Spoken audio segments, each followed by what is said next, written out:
Okay, so as I mentioned in the introduction, before we dive into analytical geometry itself, I'd like to cover some fundamental concepts of algebra. And in this video, I'm going to start out with the order of operations. Now, there are many different mathematical operations which we can use in an equation, and I'm sure you're familiar with most, if not all, of these. They are addition, indicated with a plus sign, subtraction, indicated with a minus sign. We have multiplication, indicated with a times sign. Division, which can be indicated with a divide sign, for example, A divided by B. It can also be represented as a fraction, as one expression over another expression, for example, A over B. So there are two different ways of writing division. We have powers, for example, x squared is x to the power of 2. X cubed is x to the power of 3.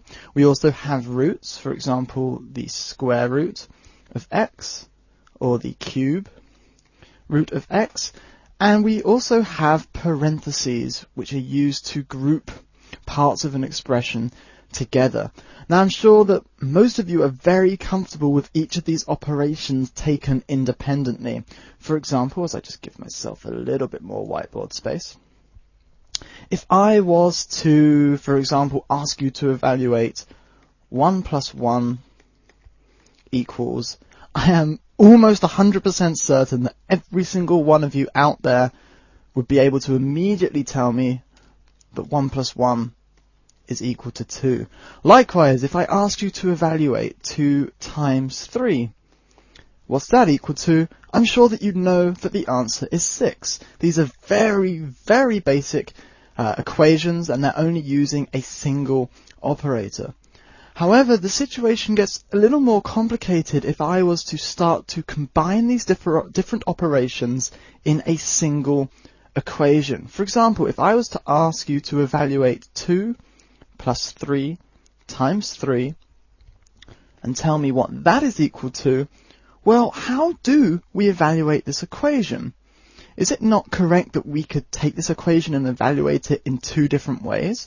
For example, could we not say, okay, well, I'm going to take 2 and add it to 3 first, then I'm going to multiply it by 3, so 2 add 3 is 5, times 3 is 15.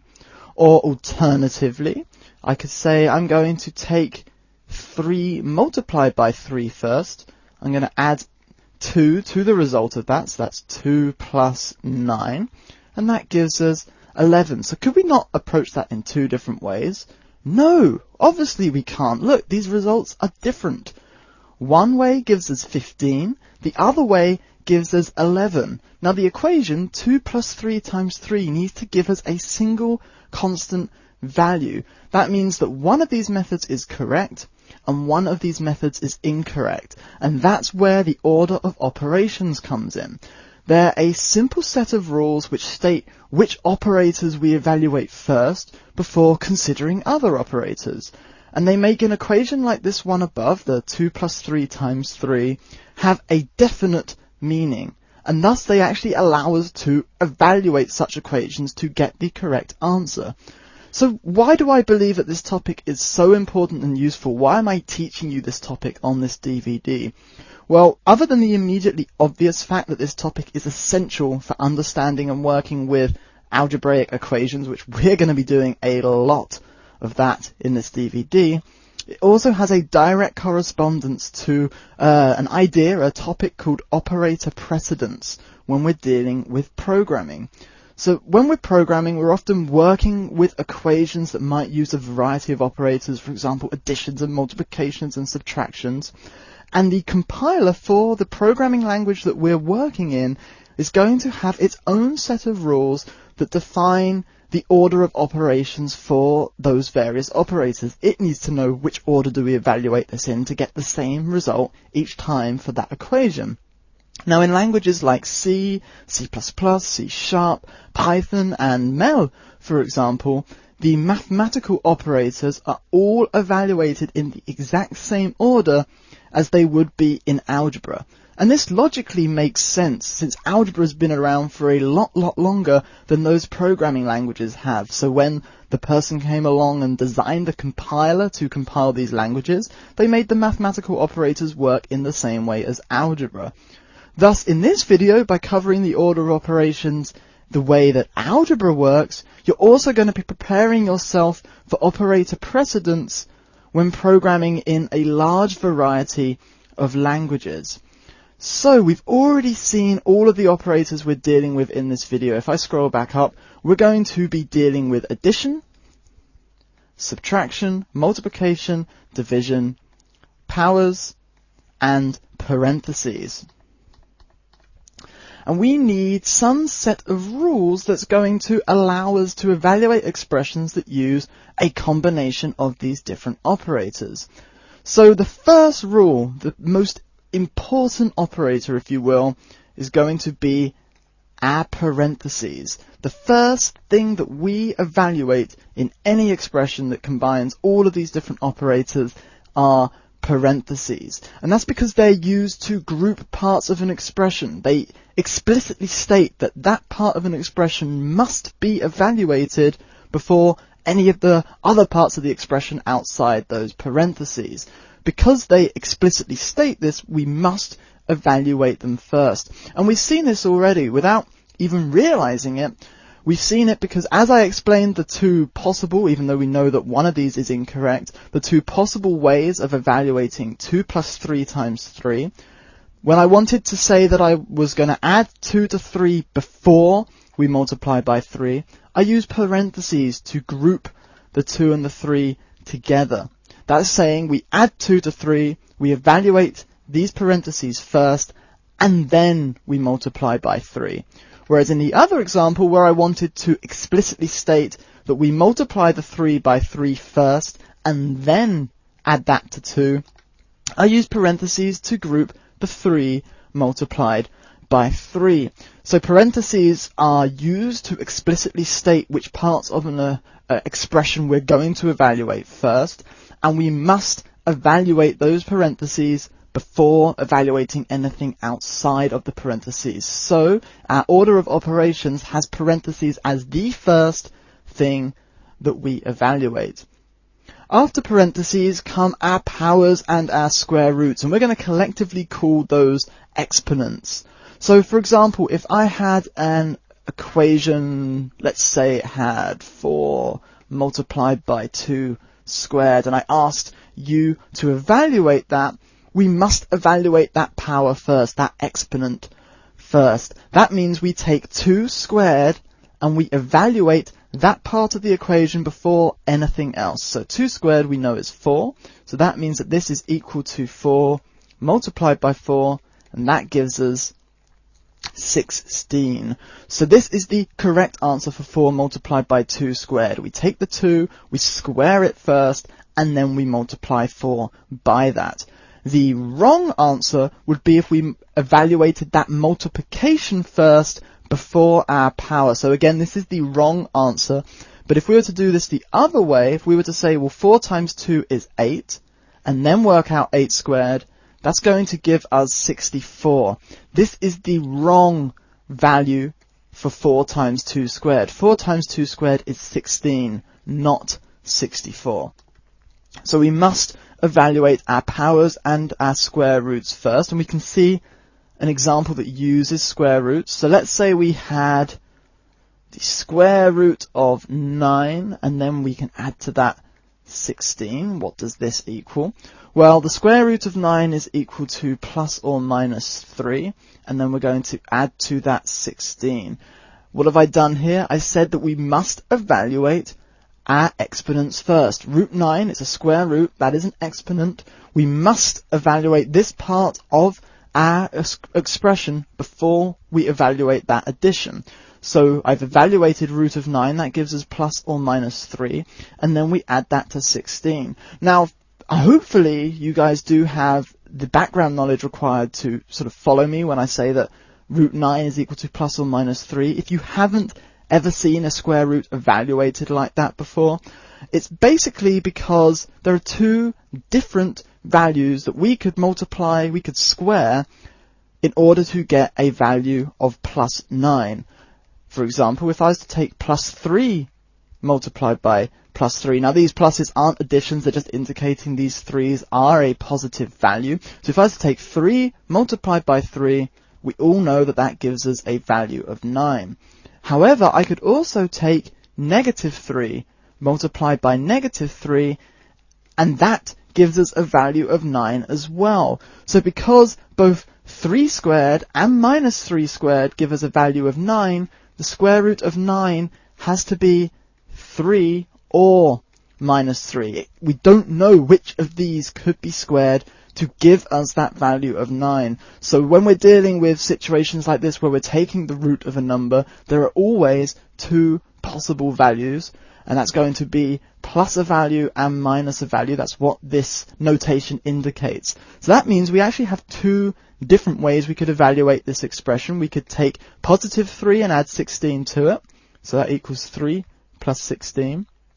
Or we take minus 3 and add 16 to it. So that means root 9 plus 16 is either equal to 19 or it is equal to 13. So that's the correct way to evaluate it. The incorrect way, so let's just clear our screen and write the expression again. So root 9 plus 16 equals, the incorrect way would be to take that addition before our exponent.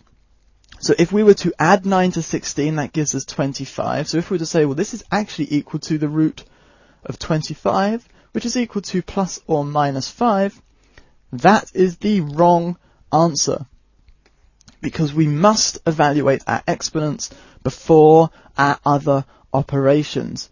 Now, it is worth noting that the way that we note our expressions, the way that we write our expressions, we can have roots that encompass more than just a number. We can actually have roots that encompass an expression, and that's going to be noted by the top line of that root kind of acting like a roof over the expression that we are taking the root of. So for example, if I wanted to say that I have 9 plus 16 and then I want to take the root of all of that, you'd notice that the top of the square root acts as a roof over the entire expression we're taking the root of, and usually, just for clarification, we also have sort of a small lip on the end that comes back down to indicate that everything that is underneath this root between here is going to be evaluated first, and then we take the root of it. So if I was to have the root of 9 plus 16 and then, for example, add 5, again, we must evaluate our exponents before we evaluate our addition. So we must evaluate this guy before we evaluate the plus 5. But in order to evaluate this exponent, we need to evaluate the expression underneath it. That means we take 9 plus 16, that equals 25. We take the root of 25 and then we add 5 to it.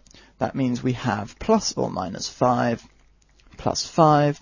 If we were to take plus 5 plus 5, that gives us 10.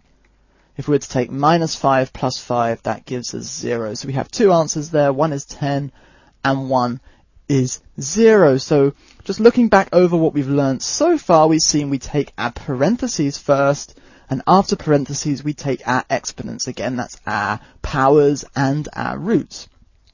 After exponents, we are then going to evaluate multiplication and division. And then finally, after multiplication and division, we're going to evaluate addition and subtraction. So if I was to go back to our earlier example all the way up here, what is 2 plus 3 times 3? Well, we can now see that we must evaluate multiplication and division before addition and subtraction. That means we must evaluate this multiplication before our addition. So if we're evaluating our multiplication first and then the addition, that shows us that the correct way to work this out was our second method, where we took 3 times 3 to give us 9, we added 2 and 9 together to give us 11. So the correct result of 2 plus 3 times 3 is 11, not 15. So this is wrong. Let's take a look at another example. I am going to need a new whiteboard for this, so let me bring up a new layer. There we go, fantastic. And let's take a look at an example that uses divisions and subtractions. So I'm going to say that if we had 6 divided by 2 minus 1, what does that equal? Well, again, we evaluate our multiplications and divisions before our addition and subtraction. So we are going to evaluate division here. So 6 divided by 2 is 3.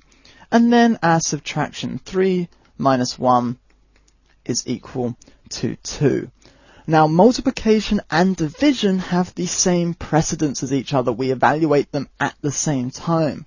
So in cases where an equation uses both operators and there are no parentheses to specify the order of operations explicitly, then we must work from left to right. That's really important. If we have combinations of multiplications and divisions in the same expression and there's no parentheses telling us which order we're going to be working in, we work from left to right. For example, if I had 20 divided by 5 and then multiply by 2, we work from left to right. So we're going to, working from left to right, encounter the division first and then the multiplication. So 20 divided by 5 is 4 and 4 times 2 is equal to 8. We would get the wrong value if we were to not work from left to right. If we were to instead evaluate the multiplication before the division, we're going to get the wrong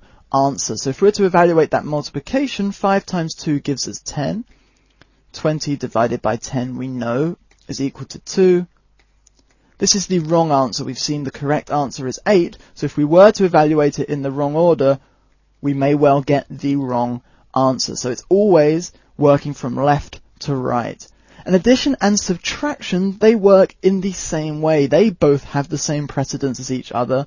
And again, we work from left to right. So for example, if I was to have 2 plus 3 minus 1 plus 4, we work from left to right. That means I'm going to hit this addition first, then the subtraction, and finally the addition on the right-hand side last. So 2 plus 3 is equal to 5, minus 1 plus 4.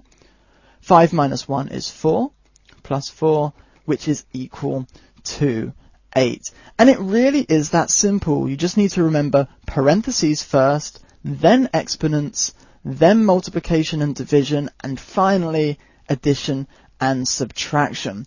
And there's a simple mnemonic to remember the order of operations. So let me clear myself a little bit of space. And this mnemonic is PEMDAS. That's P-E-M-D-A-S.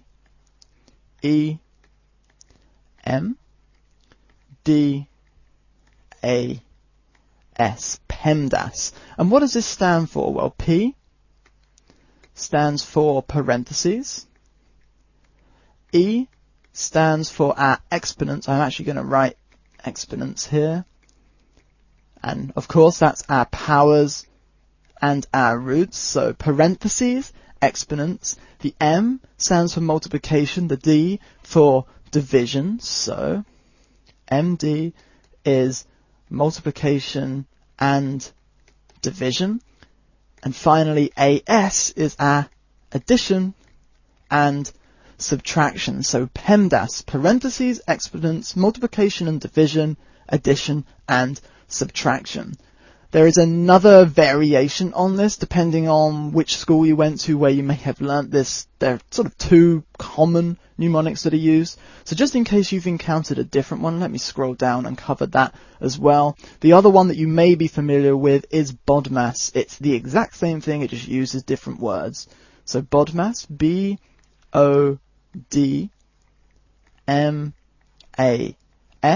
The B stands for brackets, which is just another way of saying parentheses.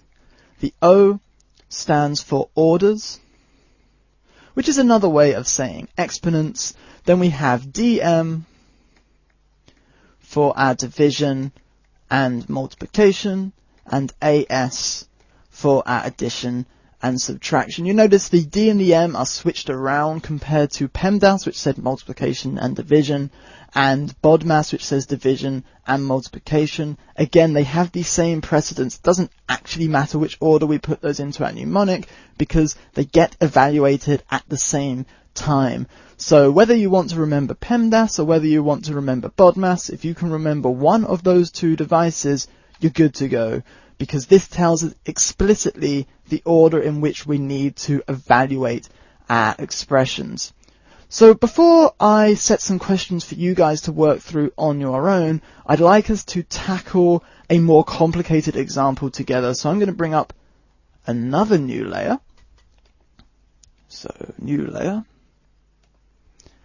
And let's tackle a more complicated example together. So this example, we're going to evaluate 4 divided by 2 minus 1, and I'm going to multiply that by open parentheses 3 squared minus 1. So what does this equal? So we need to remember PEMDAS, parentheses, exponents, multiplication and division, and finally addition and subtraction. So parentheses first, that means we need to evaluate everything inside these parentheses before we do anything else. And that means we need to evaluate 3 squared minus 1. So what does 3 squared minus 1 equal? Well, again, if we were to think back to PEMDAS, we know parentheses, well, we don't have parentheses, exponents. We need to evaluate our exponents next, and we have a power, so we must evaluate this first. So 3 squared is equal to 9 minus 1, which is equal to 8. So we know that the value of everything inside these parentheses is 8. So we can replace that now. So we have 4 divided by 2 minus 1 times 8. And what does that equal? Let's scroll down a bit. There we go. So again, we need to use our mnemonic, PEMDAS, parentheses. Well, we don't have parentheses. Exponents. Well, we don't have any square roots, we don't have any powers, so we don't have any exponents. So next we have multiplication and division, and you'll notice we do have 2 of these. Now as it happens, they're actually separated by this subtraction, and what that means is in terms of the result of this equation, each of these operations are actually isolated from each other because they're separated by this subtraction. And what that means is we can actually evaluate these in either order. But if you weren't sure, the most, I guess, safe bet way to approach this is to always work from left to right. So we're doing our multiplications and our divisions next. So 4 divided by 2 gives us 2, minus our next multiplication or division is 1 multiplied by 8, which gives us 8. 2 minus 8, we can easily work that out. We know that that's giving us negative 6. And that is the answer for our entire expression. So you can see that once we have learnt the order of operations, it's actually very simple and very fast to solve these equations that combine all these multiple operations into what look like quite complicated equations. Very simple to evaluate. We just need to remember those simple rules that we learnt, which we combined into that mnemonic PEMDAS, parentheses, exponents, multiplication and division, and finally addition and subtraction. So hopefully you're all now comfortable with the order of operations. So let's put that knowledge to the test. I'm going to set a series of questions, and after setting each question, you're going to have the opportunity to pause the video and attempt to work out the solution on your own.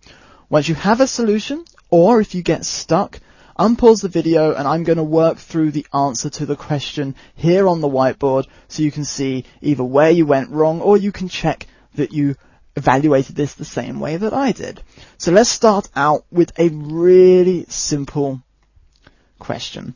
And that's going to be question 1. And that question is to evaluate 9 minus 2 times 3. So go ahead and pause the video. When you come back, I'm going to work through the answer to question 1. Okay, welcome back everyone. So, question 1, 9 minus 2 times 3. Well, we have subtraction in there, we can see that. And we have a multiplication in there. So let's think to our mnemonic, PEMDAS, and we know that from PEMDAS, multiplication is going to be evaluated before subtraction. So that means we need to evaluate this multiplication first. Well, 2 times 3 gives us 6. And then evaluate the subtraction. 9 minus 6 is equal to 3. So again, because we know our order of operations, these equations become very simple to evaluate. Good work if you got the same result. Hopefully you did. If you didn't, hopefully my explanation of how we come to the answer of this question should have shown you where you went wrong.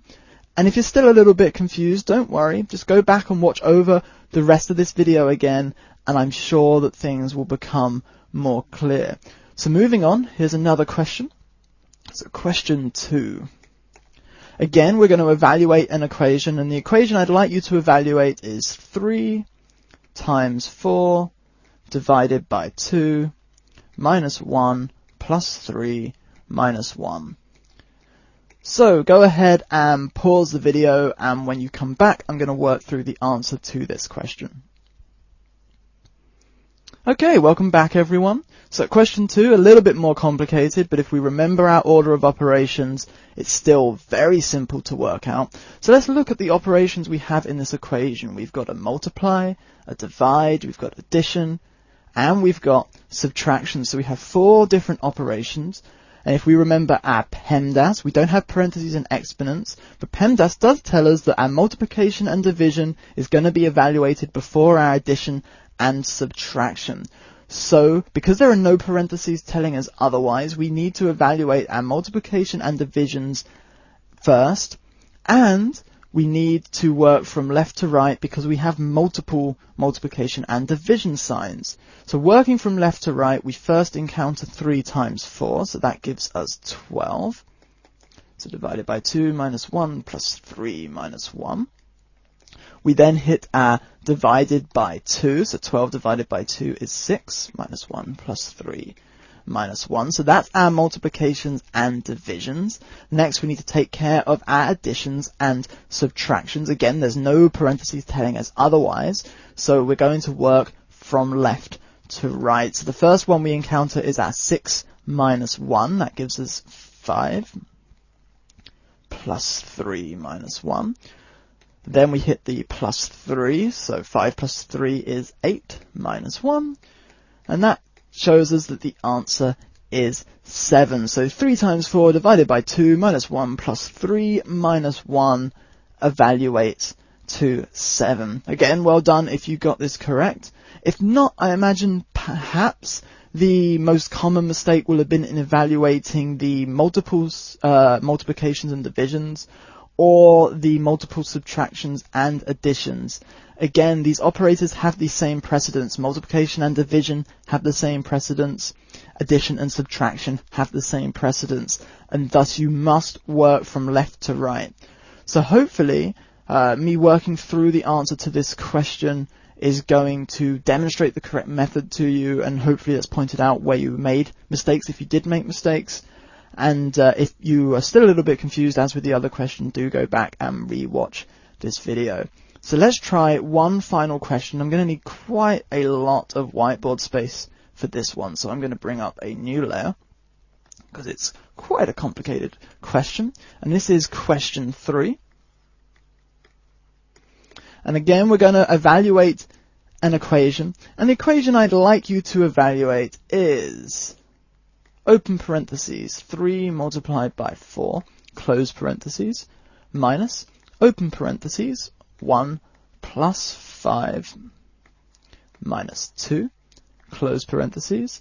Now this is all one large equation, but I am going to wrap this onto 2 lines. So divided by 2 squared divided by 2, close parentheses, multiplied by, open parentheses, 5 minus 1 plus 3 minus 1.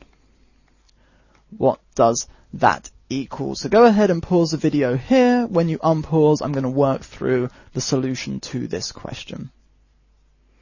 Alright, welcome back. So we need to take a look at our order of operations, and if we recall, we must evaluate our parentheses first. And we have 4 different groupings using parentheses here. So what I'm going to do is I'm going to evaluate each of these individually to find the answer for each of these parentheses. I'm then going to put those numbers back into our overall equation to generate the solution. So the first parentheses we have 3 times 4. So 3 times 4, well, that's nice and easy. That's 12. Fantastic. Our next set of parentheses, 1 plus 5 minus 2. We have additions and subtractions. They have the same precedence as each other. That means we work from left to right. So working left to right, we hit the addition first and then the subtraction. So 1 plus 5 is 6, minus 2 is 4. Our next parenthesis is 2 squared divided by 2. Remembering PEMDAS, parentheses, exponents, multiplication and division, finally addition and subtraction. That exponent, that squared, takes precedence. So we evaluate 2 squared first and then divide by 2. So 2 squared is 4, divided by 2 is 2. And finally, 5 minus 1 plus 3 minus 1. So 5 minus 1 plus 3 minus 1. Again, we've got multiple additions and subtractions which have the same precedence, so we're going to work from left to right. So 5 minus 1 is 4, plus 3 minus 1. So 5 minus 1 is 4, plus 3 is 7, minus 1 is 6. So we have each of the parts of our various parentheses evaluated. So let's put them back into our equation. So we started out with the answer for 3 times 4, and I'm going to have to scroll down and try and fit this in. So 12. So our answer for 3 times 4 is 12. We subtract from that the next parenthesis, 1 plus 5 minus 2, which is a value of 4, so 12 minus 4. We then divide by the value of our next parentheses. 2 squared divided by 2 is 2, so divided by 2. And finally multiplied by the value of our last parentheses, 6. So I can now scroll down, because we don't need to worry about the rest of the working. So 12 minus 4 divided by 2 multiplied by 6. Well, again, division and multiplication are going to be evaluated before addition and subtraction. So that means we need to evaluate 4 divided by 2 multiplied by 6 before we evaluate our subtraction. And because we have multiple multiplications and divisions, we need to work from left to right. So 4 divided by 2 is 2. So I'm actually going to write this out so you can clearly see what I'm evaluating. So 4 divided by 2 is 2, multiplied by 6 is 12. We can then put that back into our expression. So 12 minus 12 equals 0. So if I was to scroll back up, open parentheses 3 times 4, close parentheses, minus open parentheses 1 plus 5 minus 2, close parentheses, divided by open parentheses 2 squared divided by 2, close parentheses, multiplied by open parentheses 5 minus 1 plus 3 minus 1, close parentheses, which is a mouthful. All of that evaluates to the value 0. So again, once you know the order of operations, even something that is seemingly complicated is incredibly easy and therefore incredibly quick to evaluate. So just to recap, we took a look in this video at, as I bring up my layers so I can actually show you guys, we took a look at the order of operations as applies to addition, subtraction, multiplication, division, powers, roots, and parentheses. And we saw that a simple mnemonic device, which was PEMDAS, allows us to remember the order in which we evaluate those. So PEMDAS, parentheses, exponents, multiplication and division, and finally addition and subtraction. And once we know the order of operations, it's incredibly simple to evaluate any equation that's using combinations of all of these operations. So whilst the topic we covered in this video might seem incredibly basic, it is fundamentally important to pretty much everything that we do with regards to expressions and algebra. And we're going to be using a lot of algebra in this DVD. So this is incredibly important to what we're going to be looking at later in this DVD. And you'd be surprised how often you use these rules without even realizing it when you're solving equations and working with algebra, because these rules eventually become just knowledge that's in your brain. You don't even second guess them. You just use that knowledge. You will just be using it without even realizing it. So this is such fundamentally important information. And if you weren't familiar with this, you would really have a hard time being able to follow anything that is algebra related. Also, as mentioned earlier, in addition to the fact that these rules are fundamentally important to understanding and working with algebra, they also relate directly to operator precedence in programming languages such as C, C++, C#, Python, and MEL. So not only are you going to be able to understand how to work with algebra because of what we've covered in this video, but you're also going to understand how a programming language's compiler, for the most part, all languages that I've encountered certainly work this way, how they're going to take the expressions that you write in your code and evaluate those at runtime. So I hope that everything in this video made sense. I hope that you're now feeling very comfortable with order of operations, and we're going to continue looking at some of the fundamental concepts of algebra in the next video. So thanks a lot for watching, everyone.